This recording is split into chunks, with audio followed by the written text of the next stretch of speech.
Thank you. Can everybody hear me okay? Yes. In the back, can everybody hear me okay? Thank you. Good morning, everyone. Thank you all for joining us today. My name is Paloma Aguirre. I'm the mayor of the city of Imperial Beach. We are here to address an urgent and escalating public health crisis. As mayor of Imperial Beach and on behalf of the Tijuana River Pollution Task Force, I stand here with our community leaders, environmental experts, health professionals, to call for immediate help from the County Board of Supervisors and from our state and federal health agencies. We're also joined today by members of the Air Pollution Control District Board and representatives from our local school districts who share our concern for the health and safety of the affected communities. Our region is facing dangerous levels of toxic gases, including hydrogen cyanide and hydrogen sulfide, posing a direct threat to the residents of South County, including Imperial Beach, San Isidro, and Nestor.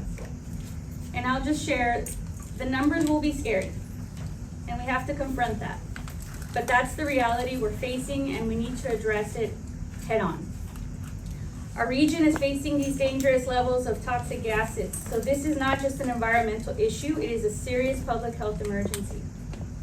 Just last night, from approximately 1 to 2:30 a.m., alarming levels of toxic gases were detected across several locations. And what I'm going to let the doctors explain a little bit more about that. The Pollution Task Force also submitted a letter to the County Board of Supervisors asking for immediate help. We are asking for air filters and purifiers to be deployed immediately. This situation, much like the chemical spill in East Palestine, Ohio, we're living in the same and experiencing the same types of impacts. And the level of response should be on par of the chemical spill in East Palestine, Ohio. The issue is, if we had stopped to ask in Ohio where the train was coming from, what company owned those chemicals, what jurisdiction was it, before providing help for the affected families, it would be a travesty. That is exactly what we're experiencing here. So that's why we're sharing this data. So I don't want to say anything further other than I'm very grateful to Dr. Prather, to Dr. Granados, and the dozens of grad students that have been embedded in this community for weeks and will continue to be embedded for a few more weeks. And I am also very grateful for the Austin Red Hazmat team who is present here. They were flown in yesterday to support and assist in the data collection because of the hazardous conditions that exist right now. So with that, without further ado, I'm going to turn it over to Dr. Prather, and then Dr. Granados, and then the chair of the Air Pollution Control District, and then we're going to open for questions. All right? Please proceed, Dr. Prather. Thank you. Good morning. I'm Professor Kim Prather. I'm from Scripps Institution of Oceanography at UC San Diego. I represent a large collaborative effort. Many of the people are in this room, working with an amazing team of people. We've been doing measurements in Imperial Beach since 2017, but we've intensified our efforts, largely with support from Representative Peters this year, given that things have gotten sort of more intense. We've teamed up with San Diego State. We have other people from UC Riverside, other universities around the area, and we've been measuring since, I think we went out in the field August 19th. And we came to kind of try to understand what the ocean was doing, which is what we've been doing in the past, in terms of releasing pollutants and viruses and potential pathogens. But when we got here, the odors were so high and everybody was complaining. And so we pivoted and started trying to figure out why and where these odors were coming from. And pretty quickly we were able to identify a hotspot, which is shown on that map, which one thing that stands out, you can do this on Google Maps yourself, but it's a red circle where there is white. That white is the turbulent river. And so it acts like the surf zone, but it's right in the middle of communities. And what's happening is with the river being shockingly 100% raw sewage, flowing between 40 and 70 million gallons per day, dumping into our Pacific Ocean.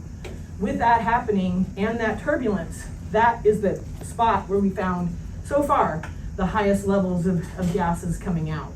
And aerosols, but the focus now is what's leading to the odors.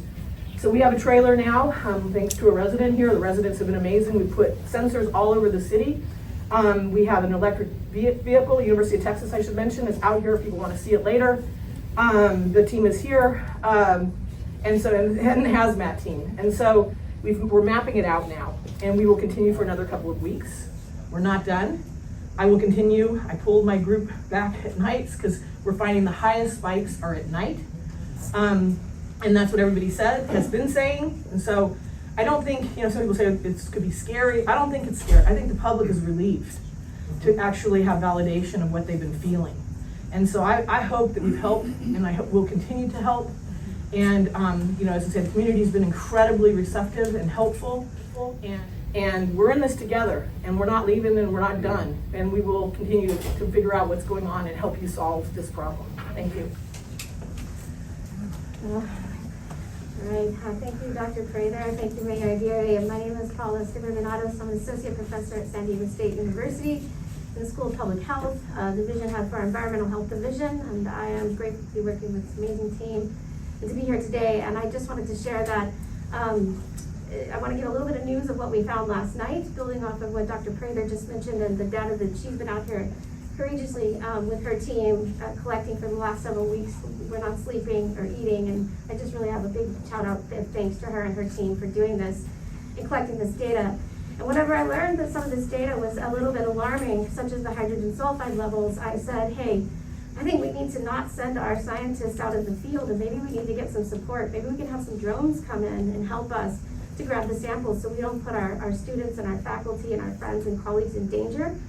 And so I called in some friends of mine from Austin, Texas, who happen to work for this RED team, and they are drone specialists, Austin Fire Department. They are also hazmat trained, and they flew out in a 24-hour notice, and I am so grateful for them to be here. We were able to get support and funding from the Previs Foundation to make this happen. I brought them out on emergency status to help us get the drones going. And so last night, and yes, in the middle of the night, we wanted to map the hot spots so we know where to go starting today. And when we were out there, they decided to take their meters with them to look at what are some of the VOCs, what are some of the gases. And when we first got to the first location, just scouting, I stayed in the car. I did not have PPE with me, but they did. So they got out and they said, wait, we've got 10 parts per million of hydrogen cyanide gas. We weren't expecting that. We were expecting hydrogen sulfide levels. I immediately started to feel a little bit sick before they even told us that. And I said, let's back up. We've got to leave. And so we went to another location. And similarly, we found high levels of hydrogen cyanide and hydrogen sulfide.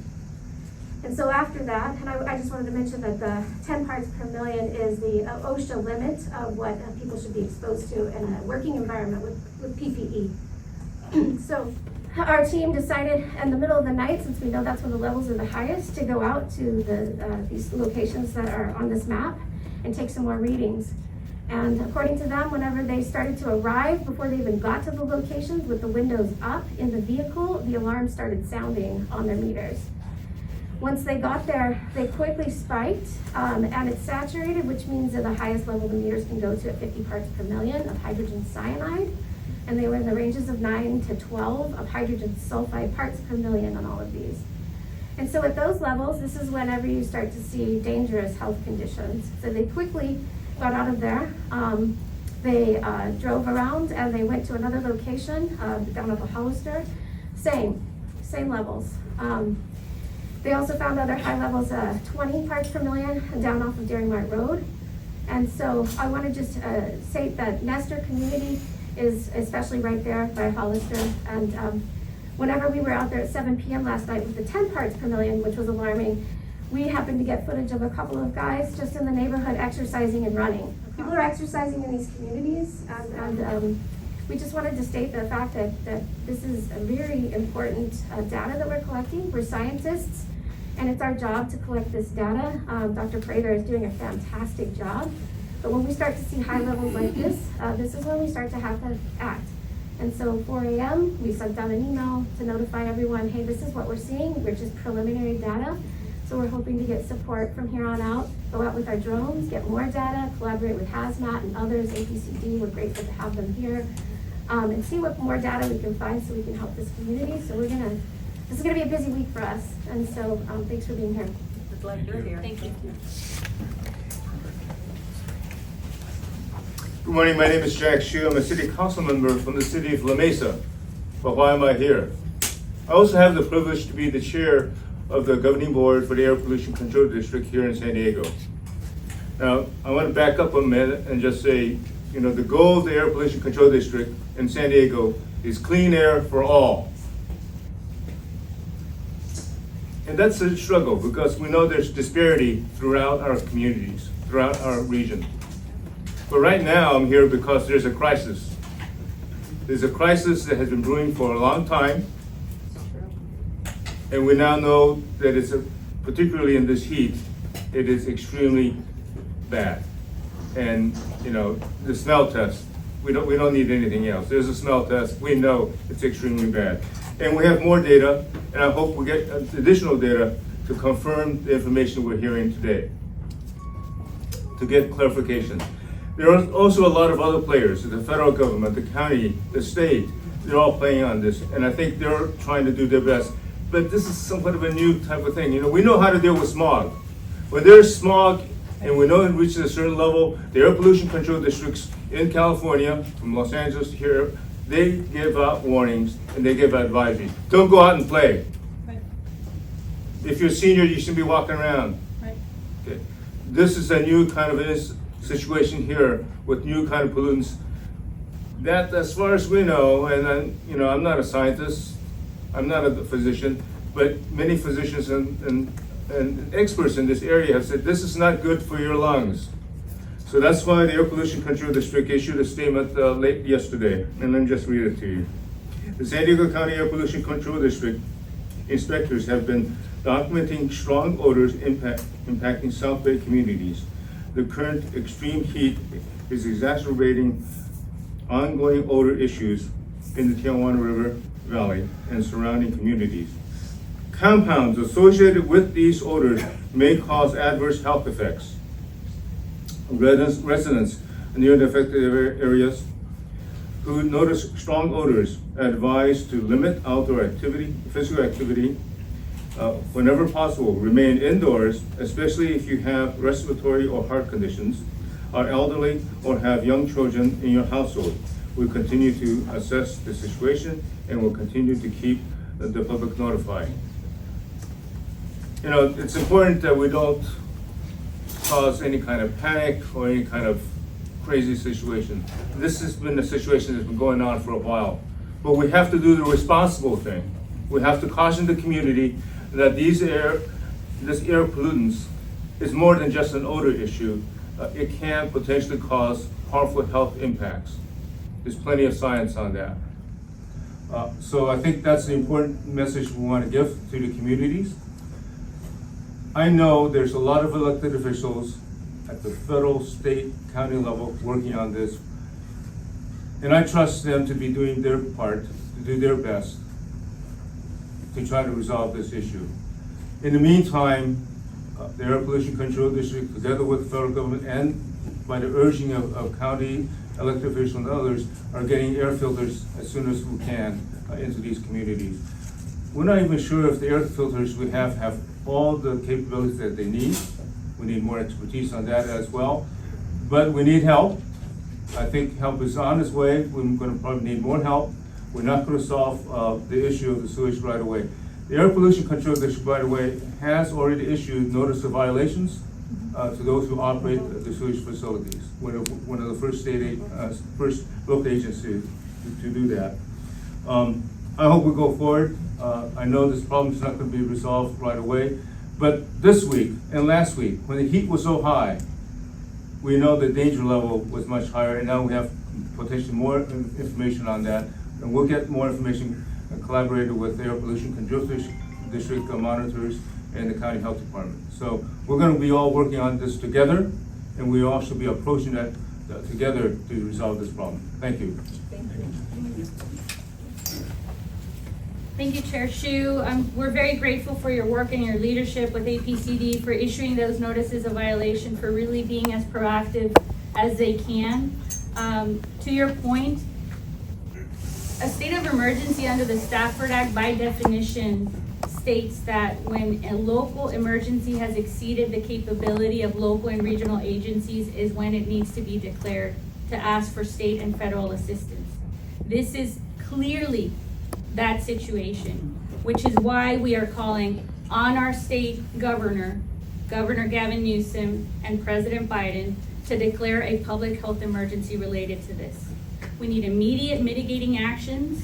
We know the specific sources where the pollution is being aerosolized in the river valley. We need immediate intervention there. And like Chair Shu mentioned, we also need to make sure that we protect immediately the health of the public. So some of the strategies that he mentioned, we need additional air filters and air purifiers so that we can protect health, and most importantly, continue to collect the data, because we're in an uncharted territory here, and that's very clear. The standards that we have at the state and federal levels are for ambient exposure or for worker exposure, like Dr. Grinnell said, when you're wearing PPE. That's how severe the situation is, and that's why we're calling for the state of emergency. So I'll end there and open it up for questions. Yes.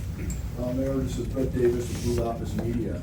I was wondering, I heard that you were hospitalized recently. How are you feeling? That's the first question. I was not hospitalized, but I did go to the ER and urgent care twice with chest pains and shortness of breath and dizziness, thinking I might have been having a heart attack. It turns out I had lung inflammation. And I've had that symptom since the last 2-3 weeks. In addition, I've been having chronic headaches as well. Second question, why is there such a increase in what's going on right now? Is it because of the heat? It's the heat. The heat's exacerbating. No, it's not. Okay, I'm hearing it's not exacerbating, but It is, but it isn't, but it's already. Okay, I'll let the experts. Let me just speak to the infrastructure, right? What's happening with the infrastructure, and then I'll turn it over to the health experts. Okay. But what I'll say is the San Antonio Los Buenos treatment plant, Punta Bandera, which we've all heard is under construction. It's slated to be completed by September 30th. That plant was treating 40 million gallons of sewage of the western side of the city of Tijuana. While it's under construction, none of that is being diverted elsewhere. It's flowing into the river. That's why we have such a high level of flow in the river of pure concentrated wastewater. And whatever the assembly plants are discharging of industrial waste. So it's no surprise to us that there's these high levels of chemicals, volatile organic compounds, heavy metals, etc. But I'll let Dr. Prather answer the other question. Yeah, so I was a little nervous and a little tired, and so I didn't even point out our data. But this shows the hydrogen sulfide, and that's the part that we've sort of been targeting, because that is a big part of the smell. It's not the only VOCs. There's lots of VOCs that actually can cause health effects that you can't smell, and they're in there too. But right now we were tracking this because it was easy to track, and we know what the ambient levels are. It's 30 ppb, according to CARB, hourly. And so you can see, I think there was a line on there. Yeah, it's well above, especially in the middle of the night. And then the other thing I'll mention, and the other thing I'll mention, I have plot after plot. My group has done a fantastic job, and I can't thank them enough. But we put it in 1 minute bursts, because our instruments are fast. And you can see that it's, it gets up. I mean, we've seen it up to, I don't know what that one is. This is the standard here. And these are the minute peaks and these are the hour peaks. Right. So the hour is the one I put that, we keep doing the hourly, but your body is feeling acutely the 1 minute. And that's high, really high, and so is the hourly. And so to your question about how has it gotten higher or why is it higher, I mean, we don't know. Nobody was looking at this like we are. So we don't know what it was before. And so we watched it sort of get, like, overall, you could see the air quality got worse. That's true. But these probably have been there, but if you don't look, how do you know, right? And so we have been, doing these measurements now, and as I say, one of the other big things is, we're a little nervous about presenting these kinds of results. And so these are 2 different monitors, one from our team, one from another team, and look how close they match. So I'm very confident in these values. And so as I say, now we're doing inside-outside measurements with people. We're collecting dust in people's houses. We're collecting air in people's houses. Beatrice, who's here, is sort of the lead on that with many others from Texas. And so we're gonna figure this out, but you have to look. And so we are looking, and we will keep looking. So thank you very much. You sent your staff home yesterday, correct? Okay, I gotta clear this up. So I sent my staff to sleep at night somewhere else, Okay. because nights are really bad. We didn't stop measuring, we did kind of slow it down when it was getting really the heat and the levels, but we've never stopped. And I did, as I say, night times they were just getting woke up like everybody else, and they weren't able to perform, and it was dangerous, and so I took them out. They're still staying in a hotel. Thank you for what you're doing. Thank you. Y'all are scientists and she's a politician. From your perspective, what are your thoughts about them not getting the state of emergency? What do you think about the state and the federal officials not coming in and stepping in to help? You want to answer that, public health person? Again, so state, this is uncharted territory. We're scientists, we're not politicians. And so our job is to relay the data to the politicians. And this is things that have been evolving. Yes, this has been an ongoing problem for decades.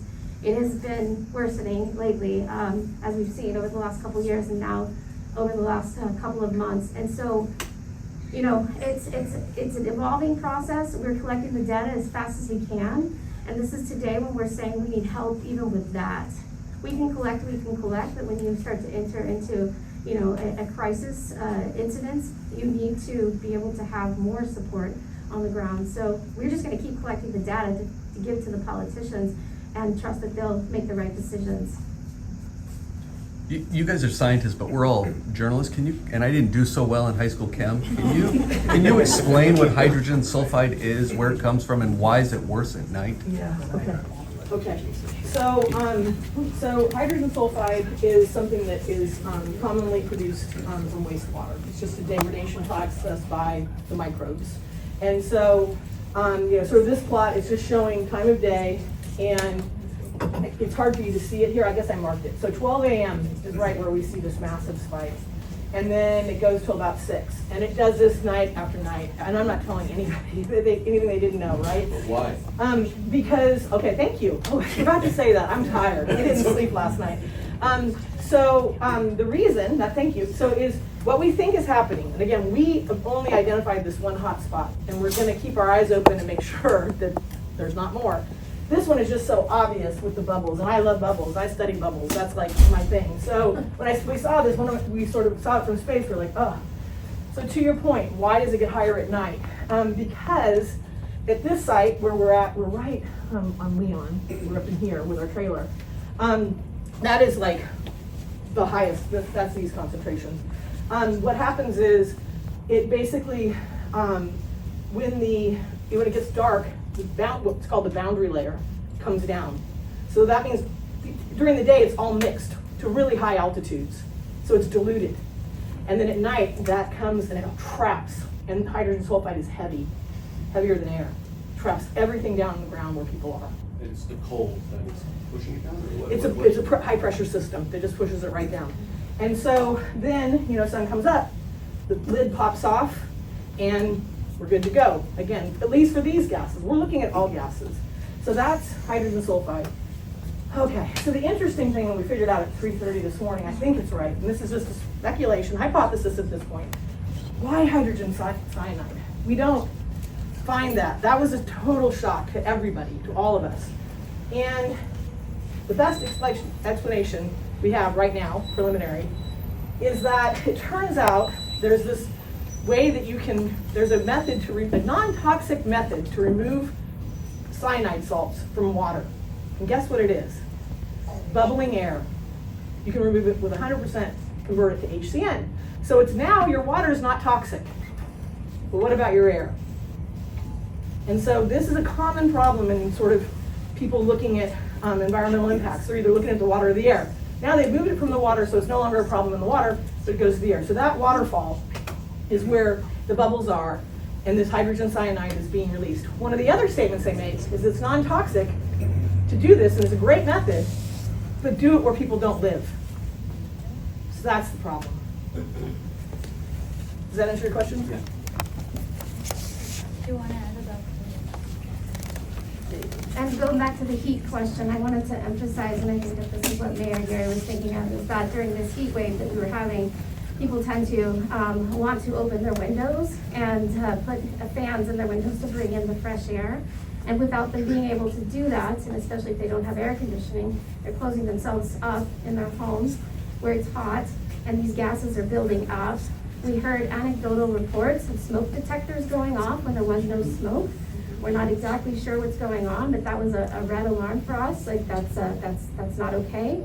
And so during this heat wave, that is some of the health exacerbations that we're worried about, is people aren't able to bring in fresh air, or they have, limited ability to have air conditioning, or the air conditioning gets turned on and it brings in all of the stink into the house. And so that stink is toxic gases and it builds up over the evening as people are breathing in. So this is why the heat wave is really impacting potentially not only people's health from the things that they're breathing in, but also from the temperatures that they're exposed to in their homes, if they maybe don't have air conditioning or unable to afford to turn their air conditioning on because of the bill. Yeah.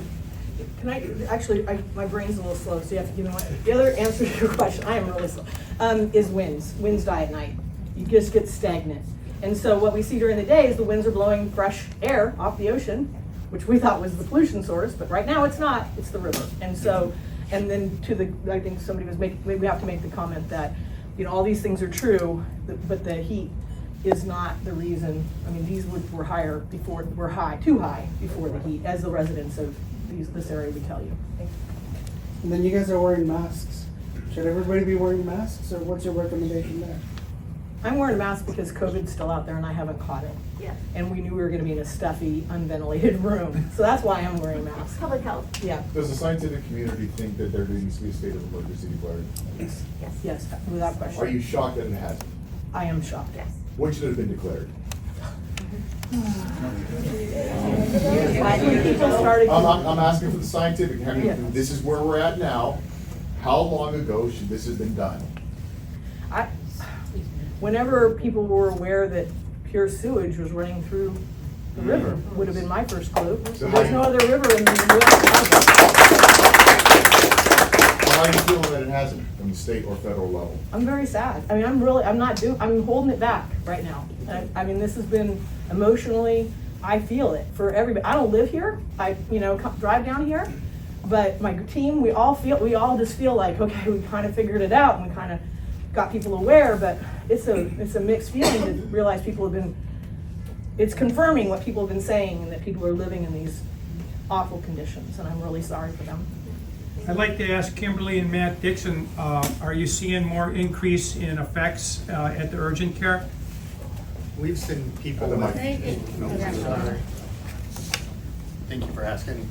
We've seen for over a year increase in people with respiratory illness requiring breathing treatments associated with the gases, people with nausea, with headaches. One of the things that horrified me when I saw this 50 parts per billion of hydrogen cyanide gas, that's something that's used as a chemical of war. At these levels, it's deadly. And this is right next to schools, people jogging as they have videos of. It's terrifying that hydrogen cyanide gas is in our community at greater than at least 50 parts per million. Again, this is a deadly, deadly gas. What kind of side effects are you seeing? Well, I mean, that's what we're seeing in our clinic, is we are seeing people with dizziness, nausea, migraines, difficulty breathing, wheezing. It hurts people that have chronic illness and immune systems that are weakened. They suffer first, but at these levels, it can kill somebody quickly. And we're only seeing a portion of them, we're only seeing the tip of the iceberg in our clinic. Remember, patients are going across the border, they're going to the primary care providers, they're going elsewhere for care, they're going to our emergency rooms.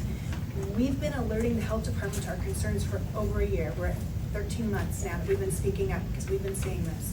So I'm so pleased that we finally have the data that we need to move forward.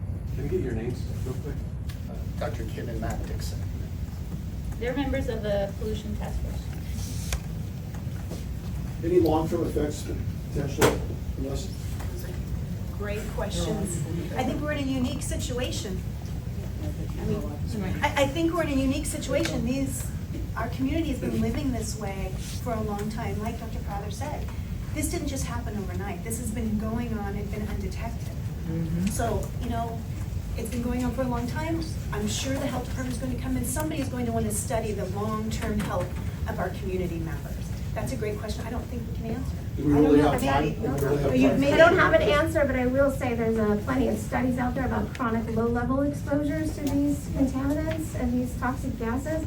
And they do show that chronic low-level in communities, especially where we have these environmental justice issues, these environmental racism, really, we're gonna call it what it is, in these communities, this is where we see chronic health conditions such as neurological conditions, chronic respiratory conditions, all kinds of things, and the studies are out there. Just Google it, Google Scholar, and look at chronic low exposures in the community to these two gases in particular, but others, and you'll find that there are long-term health effects.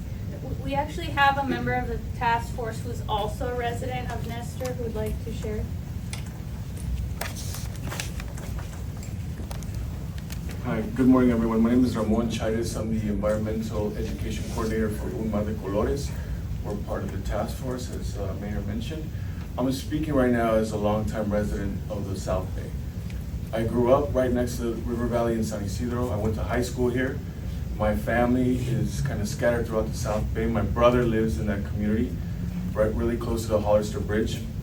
And so for us, you as media, I invite you to go out and canvass the areas, the neighborhoods, all alongside the River Valley. Go speak to them. Go ask them what their nights are like, what the smells are like. I was on the phone with my brother last night, all right? He tells me, right, and this is a resident that's been living there for more than 15 years. The odors smell. Instinctually, he knows there's different things coming out of that river, right? And so the odor smell. So I want to really encourage you to go out and do stories on the residents. Yeah. One thing is to focus on what we're doing here, right? And what the mayor is doing I can't express how grateful we are to Dr. Granados and Dr. Prather for the work that they're doing, but speak to our residents too. Go get those stories. I played in that river valley. There's farms in that river valley. There's a sports complex in that river valley. There's kids playing there. If there's kids going out to school to go explore nature, they're exploring in that river valley, right? They matter. Our kids matter too. One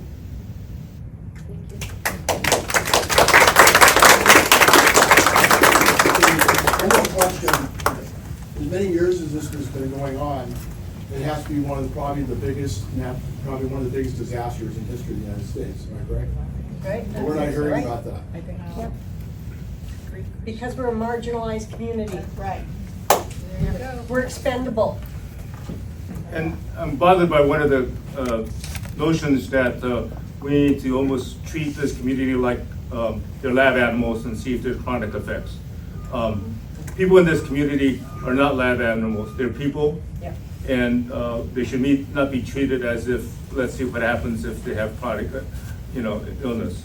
We know, we've already heard enough to know that this is dangerous for people. That's why the very least we should do is provide a cautionary advisory to the community. So places like our schools are going to have to decide what is the best response to do the best for their children, for our children in our community, for the elderly, the sensitive populations, the people who have sensitive lungs, whether they're young or old, need to take appropriate action. That's the very least we should be doing. Of course, we need to do a lot more on the long term and short term, but the community needs to know, and that's one of the jobs of the Air Pollution Control District, is to give you some warning when we see there's potential harm, and then take appropriate action. I don't know what that appropriate action is right now. I think we need to work on that right away. The state of emergency will give us the ability to act faster, to get through certain processes. That's what state of emergency is to get you past the bureaucracy and get you the stuff that you need. That's what we're lacking at this moment. Yep. So you talked about schools. Is there anything being done at the schools? I'll comment on that real quick. For just the school, can I just finish one part? What I'm gonna beg you to do later. I'll just really quickly comment because I just want to bring this back around. when people think of state of emergency and the pushback we've heard is that, sure, we've got all this money and it'll be done in 4 or 5 years, but there are immediate solutions that are needed right now. And guess what? They actually exist. We're sampling, my team has the filters for fumes and gases in an Airbnb right by the pier, and they're showing they just knock them out. So you have to have the right filters. You have to have the right filters for the gases, and you have to have the right filters for the particles, and we have those. Those exist. So no excuses, and don't get the wrong, and the biggest message we're trying to get out is don't get the wrong ones. Right. And don't go buy a $1,200 wizard because you think it's better. It's not. Someone's gonna be taking advantage of you, and you won't be able to get as many for as many people. That's what happened with schools before. So I think all homes, all classrooms should have them. And guess what? Respiratory disease will go away, or go down, flu will go down, abscesses will go down, and we'll look like, it'll be a benefit of this horrible situation that we'll actually have a much healthier community than most places. Good morning, everybody. Moises Aguirre, I'm superintendent at Tijuana Union High School District. First of all, I want to express my gratitude to Mayor Aguirre for including us as the school community into this effort. Because we all have students, we have staff, we live in the community ourselves. So for today, since we were just alerted about this information, we made sure that we asked our students to limit outdoor activities for the time being while we research this matter further. We're looking into the issue of air filters and air filtration systems. As was mentioned during the COVID-19 pandemic, we did outfit all of our classrooms with filters. Now the question is, are those filters sufficient for this new challenge that has been identified empirically? And I really appreciate what was mentioned earlier about, we now have empirical data on which we can act. Before we had this awful stench and this awful smell, and we didn't know if it was something that we needed to do something about or not, and we tried to deal with it. I live in the South Bay, a lot of us live here as well. So now that we have empirical data for us is to go to the next level as school systems to make sure we're protecting our students, our staff, our communities, because we all live down here in the South Bay. We want to make sure everybody's safe, whether you're at school or playing Little League. I think someone mentioned a complex. We want to make sure we're doing everything we can to keep our community safe. So those are our next steps now that we have some empirical data that has been demonstrated to us. So thank you. Thank you. Thank you. But they're not closing, there's nothing beyond, telling kids not to play outside. You haven't closed any schools. Correct, we're currently we're just limiting the outdoor exposure, if you will, while we do further analysis. Or saying no outdoors. Right now, we're limiting it. Yeah, we're currently limiting it, which means well, for us, it's those lunch breaks, the after school activities for these schools most closest. We're not having that today. While we continue to explore this a little bit further. So like athletics is off? For the 4 schools nearby, yes, because the other schools, we also have a hot weather policy, which is also in effect for the schools that are not as nearby. And I'll just add that all of this information is very new. This just happened at 2 a.m. last night, so we're just very appreciative to have both superintendents here, and I'm sure those conversations are going to be ongoing as we go further into the week. Are you thinking additional actions after these results? For example, like banning the access to the beach at night or something else at night to the community? Well, the beach is already closed. The water contact is closed. The beaches are, basically limited for recreation because we know that it's being aerosolized. So this new information will obviously disseminate, and we're looking to our health authority at the county, Health and Human Services, so that they can direct us what to do in these cases. Just like with COVID, they were our public health leading agency. They're the ones that issue directives to all the jurisdictional cities. That's what we're seeking from the county. Are people still allowed to fish on the pier? That's a great question. Yeah, and that. And so why are they allowed to fish on the pier? That's a great question to ask the relevant agencies. Right on the estuary. Yeah. Those are all great questions to direct to the health agencies. I would think the pier should be closed if the beaches and the waters are closed. Those are great questions to ask the health agency. Yep, the parks. The port is the jurisdiction for the pier, And that I'll just- IV pier, Port of San Diego. I'll just add that our letter, also you all received a copy of it, included recommendations, especially when it comes to sports complex and sports activities in the vicinity areas of the affected areas. So those are some of the recommendations that we've identified. Additionally, increasing the number of sensors in the affected areas, in addition to the deployment of the air filters, air purifiers, and masks. I have a question back here. The kids are going to school ready to have to be there about 7:30 in the morning. This morning I woke up at 8, this morning at 8 o'clock, the fumes were still going on. Are you gonna extend to start school later so the kids don't come to school in that atmosphere? That's a good idea. Good morning, Jose Espinosa, Superintendent for South Bay Union School District. First, before I answer that, I do want to thank Mayor Aguirre for her push and getting all this attention to an environmental crisis that's happening in our region. We have limited any outdoor activities. Each one of our classrooms does have an air purifier, air scrubber, that we are making sure that this morning we were out, all our staff was out, making sure that all of them were on. They're a little bit noisy, so we're looking at maybe purchasing different ones. Right now, we have not looked at starting at any other time. So we're hopeful that we're going to continue to get some guidance now that we have a lot of data. And we're really hoping that public health will give schools guidance. Because again, I can teach a child to read, but I'm not an environmental scientist, right? Thank you. Thank you, everyone. We're all available for individual interviews if you so choose. Thank you so much for being here and preparing. Thank you.